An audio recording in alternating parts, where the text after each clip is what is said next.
I'm Jeremy. Today's day 334 of reading. Today, reading Harry Potter and the Goblet of Fire. Let's get started. Today is day 334. We are currently on page 690. Let's go. My master sent me word of my father's escape. He told me to stop him at all costs, so I waited and watched. I used the map I had taken from Harry Potter, the map that had almost ruined everything. Map? Said Dumbledore quickly. What map is this? Potter's map of Hogwarts. Potter saw me on it. Potter saw me stealing more ingredients for the polyjuice potion from Snape's office one night. He thought I was my father. We have the same first name. I took the map from Potter that night. I told him my father hated dark wizards. Potter believed my father was after Snape. For a week, I waited for my father to arrive at Hogwarts. At last, one evening, the map showed my father entering the grounds. I pulled on my invisibility cloak and went down to meet him. He was walking around the edge of the forest. Then Potter came and Crumb. I waited. I could not hurt Potter. My master needed him. Potter ran to get Dumbledore. I stunned Crumb. I killed my father. No! Wailed Winky. Master Barty, what is you saying? You killed your father, Dumbledore said in the same soft voice. What did you do to the body? Carried it into the forest. Covered it with the invisibility cloak. I had the map with me. I watched Potter run into the castle. He met Snape. Dumbledore joined them. I watched Potter run into the castle. He met Snape. Dumbledore joined them. I watched Potter bringing Dumbledore out of the castle. I walked back out of the forest. Dumbledore ran behind them and went to meet them. I told Dumbledore Snape had told me where to come. Dumbledore told me to go and look for my father. I went back to my father's body, watched the map. When everyone was gone, I transfigured my buff father's body. He became bone. I buried it while wearing the invisibility cloak in the freshly dug earth in front of Hagrid's cabin. There was complete silence now, except for Winky's continued sobs. Then Dumbledore said, "And tonight, I offered to carry the Triwizard Cup into the maze before dinner," whispered Barty Crouch. "Turned it into a portkey. My master's plan worked. He is returned to power, and I will be honored by him beyond the dreams of wizards." The insane smile lit his features once more, and his head drooped onto his shoulder as Winky wailed and sobbed at his side. Chapter 36. The Parting of Ways. Dumbledore stood up. He stared down at Barty Crouch for a moment with disgust on his face. Then he raised his wand once more and ropes flew out of it. Ropes that twisted themselves around Barty Crouch, binding him tightly. He turned to Professor McGonagall. "Minerva, can I ask you to stand guard here while I take Harry upstairs?"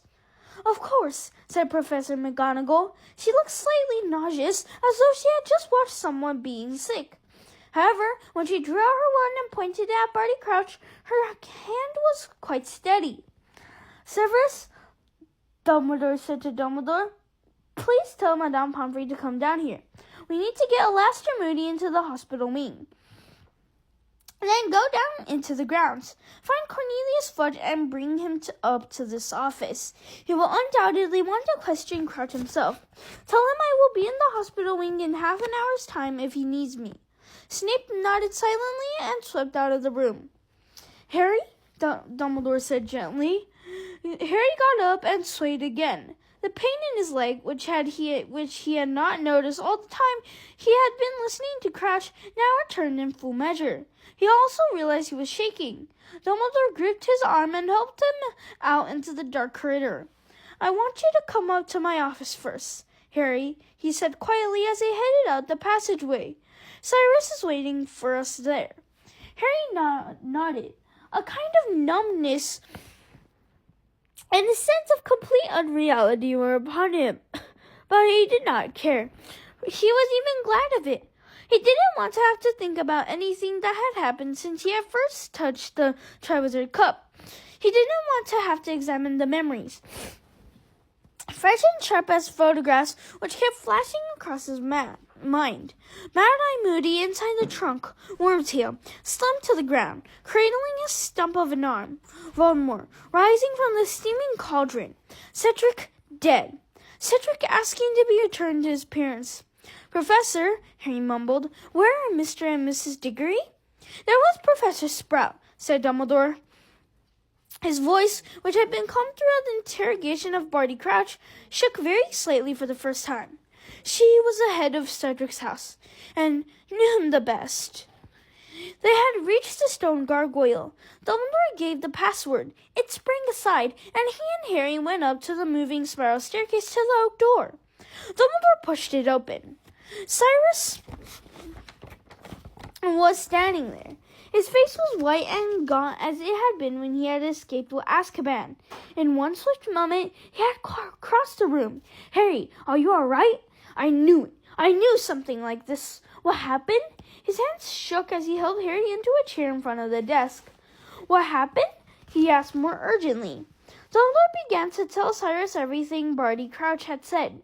Harry was only half listening. So tired every bone in his body was aching, he wanted nothing more than to sit here, undisturbed, for hours and hours, until he fell asleep and didn't have to think or feel anymore. There was a soft rush of wings. Fawkes the Phoenix had left his perch, flown across the office, and landed on Harry's knee. "Lo, Fawkes," said Harry quietly. He stroked the Phoenix's beautiful scarlet and gold plumage. Fawkes blinked peacefully up at him. There was something comforting about his warm weight. Dumbledore stopped talking. He sat down opposite Harry, behind his desk. He was looking at Harry, who avoided his eyes. Dumbledore was going to question him. He was going to make Harry relive everything. "I need to know what happened after you touched the portkey in the maze, Harry," said Dumbledore. "We can leave that till the morning, can we, Dumbledore?" said Cyrus harshly. He had put a hand on Harry's shoulder. "Let him have a sleep. Let him rest."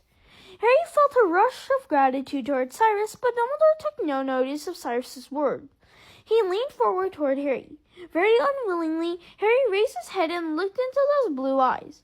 "If I thought I could help you," Dumbledore said gently, "by putting you into an enchanted sleep and allowing you to postpone this moment when you would have to think about what has happened tonight, I would do it. But I know better. Numbing the pain for a while will make it worse when you finally feel it. You have shown bravery beyond anything I could have expected of you. I ask you to demonstrate your courage one more time. I ask you to tell us what happened." The Phoenix let out one soft, quivering note. It shivered in the air, and Harry felt as though a drop of hot liquid had slipped down his throat, into his stomach, warming him and strengthening him. He took a deep breath and began to tell them. As he spoke, visions of everything that had passed that night seemed to rise before his eyes. He saw the sparkling surface of the potion that had revived Voldemort. He saw the Death Eaters apparating between the graves around them. He saw Cedric's body, lying on the ground beside the cup. Once or twice, Cyrus made a noise as though about to say something, his hand still tight on Harry's shoulder. But Dumbledore raised his hand to stop him, and Harry was glad of this, because it was easier to keep going now he had started. It was even a relief. He felt almost as though something poisonous was being extracted from him. It was costing him every bit of determination he had to keep talking, yet he sensed that when he finished, he would feel better. When Harry told of Wormtail piercing his arm with the dagger, however, Cyrus let out a vehement exclamation, and Dumbledore, "Thank you, everyone. That's all for today. Bye. See you tomorrow." Tomorrow we're going to read page 696. 6-7.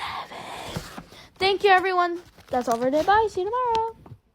Bookmark. Peace out.